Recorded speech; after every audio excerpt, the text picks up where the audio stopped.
We all deal with loss of loved ones in different ways. My way of coping with loss is to get a tattoo. And it's that coping mechanism that has led to my colored sleeve. So I thought it'd be kind of cool for me to share with you my story of the loved ones that I have lost that has led to this amazing, beautiful piece of art. So let me tell you a little bit about the amazing people behind this tattoo.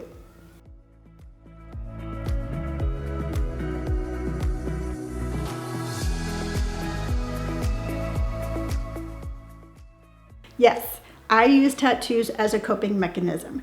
I have found that it helps me process the grief of losing my loved ones. I have a daily constant reminder of my sister.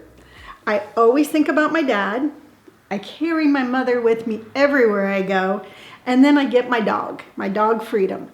And it just helps me. You know what, I miss them every day, but it helps me just have them a little bit closer with me. It helps me just to know they're near.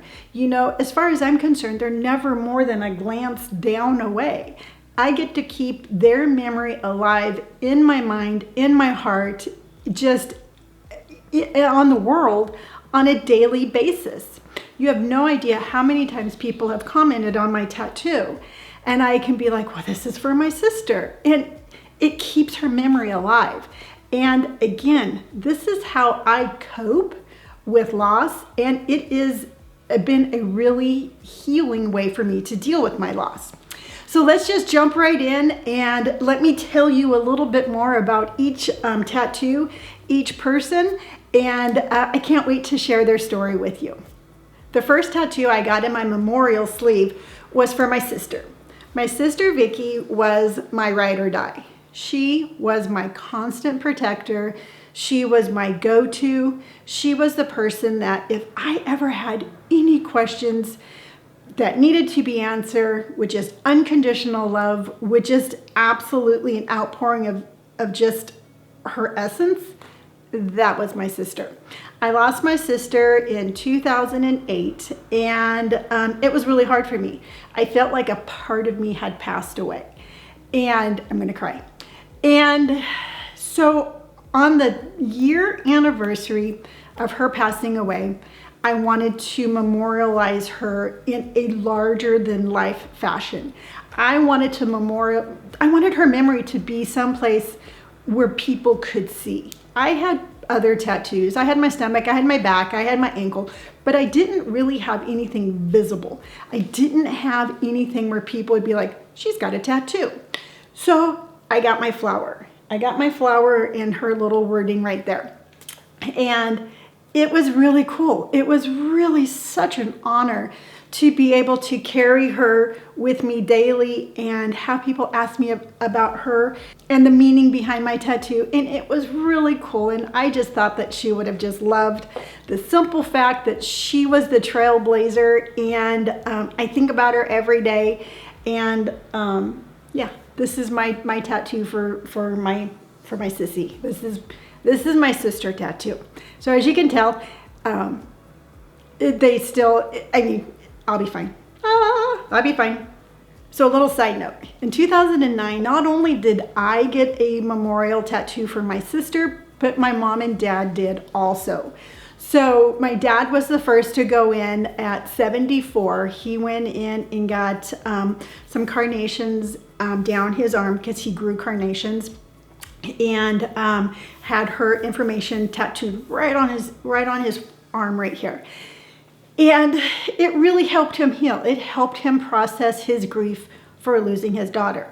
Now my mom wasn't one to be left out. She was like, you have one and your dad has one, I'm gonna get one too. And I'm like, okay, golly, you know, my mother was a very, my mother was a cool little pistol.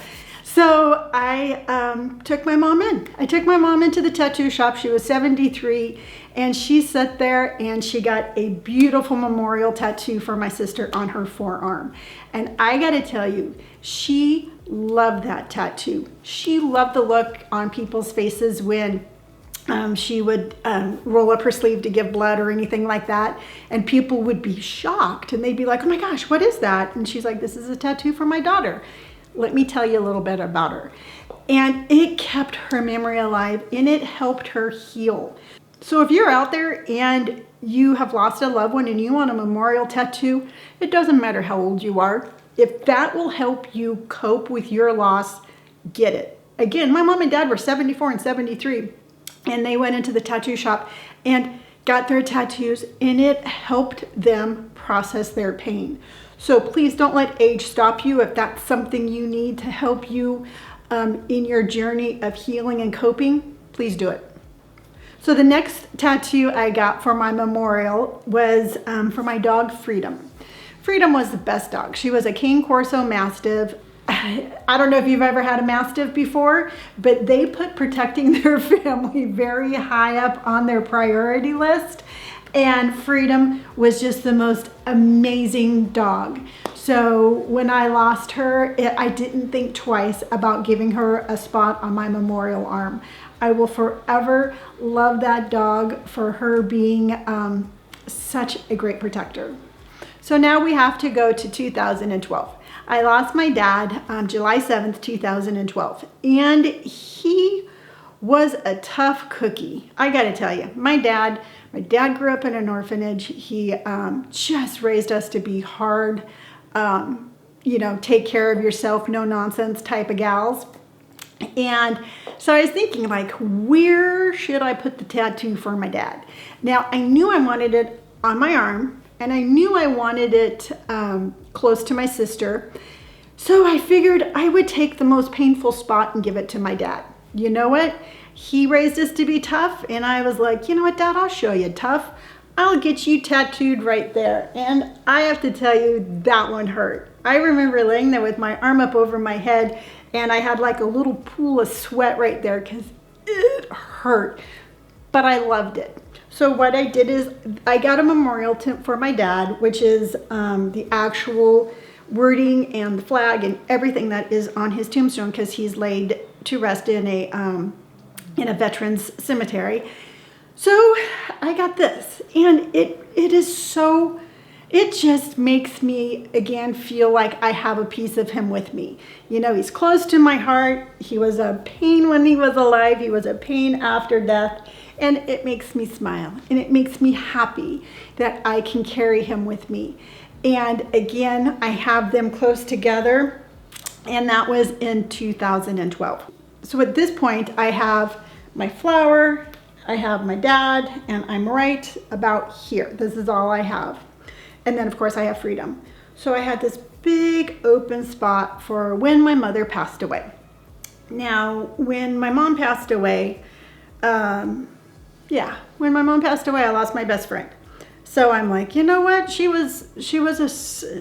deserves a big chunk of it. She deserves the rest of my arm. She was a big part of my life. So I'm like, all right, I'm going to fill up the rest of my arm with my mom. She deserves it. She deserves to be the shining centerpiece. And that's exactly what I did. I took the theme of my sister's tattoo, and I incorporated that for the rest with my mom. Now, my mom is buried with my father, so I had her information added right here because, again, that's the tombstone of where my parents are laid. And I'm going to say this without crying. My mom always used to sing. You Are My Sunshine. She sang it to me. She sang it to my sister. She sang it to all the grandkids. So it was that song that I have tattooed on my arm. So the words to the song: you are my sunshine, you are my only sunshine. You make me happy when skies are gray.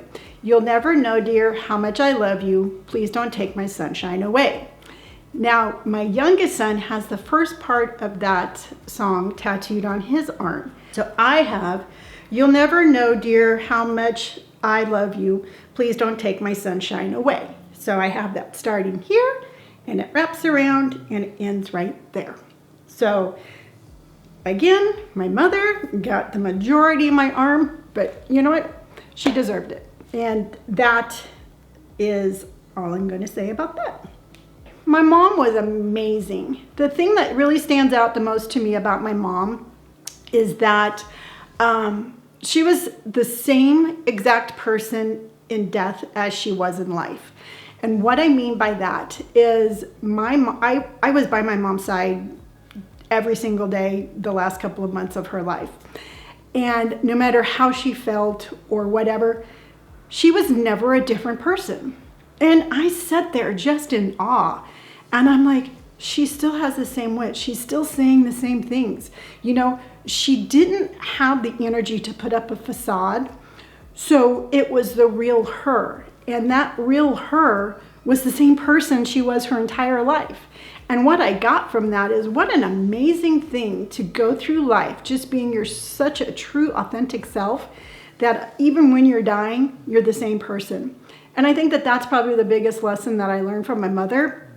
And basically now you know why she got the majority of my arm. She was an amazing person. We have 2 more memorial tattoos to talk about.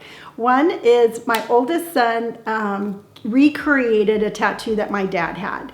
He had this American flag on his arm, absolutely loved it.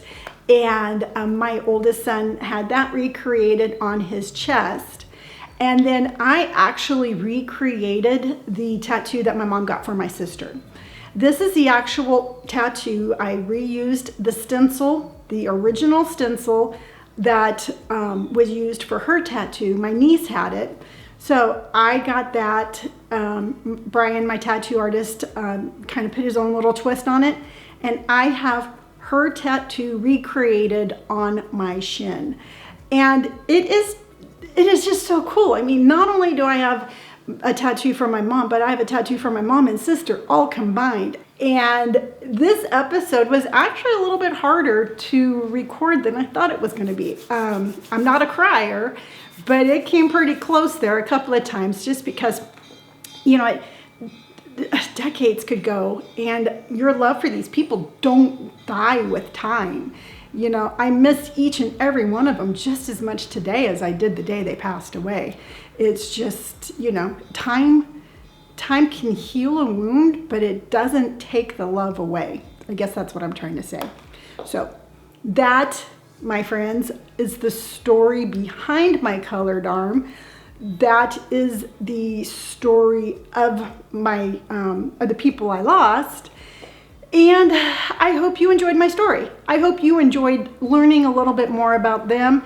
And, you know, I hope you enjoyed it. That's all I got to say. So I hope you enjoyed my extremely emotional video today. And if you did, by all means, please hit that like button. If you'd like to stick around and see what I'm going to talk about next, please hit the subscribe.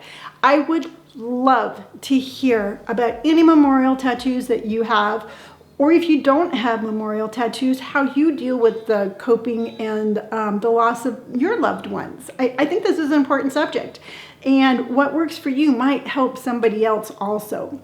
And as always, if you would like to follow me on any of my social media links, those are all down below. So until next time, remember, tell yourself something kind, wear what you want. Please know I love you, and I will see you on the next episode. Bye!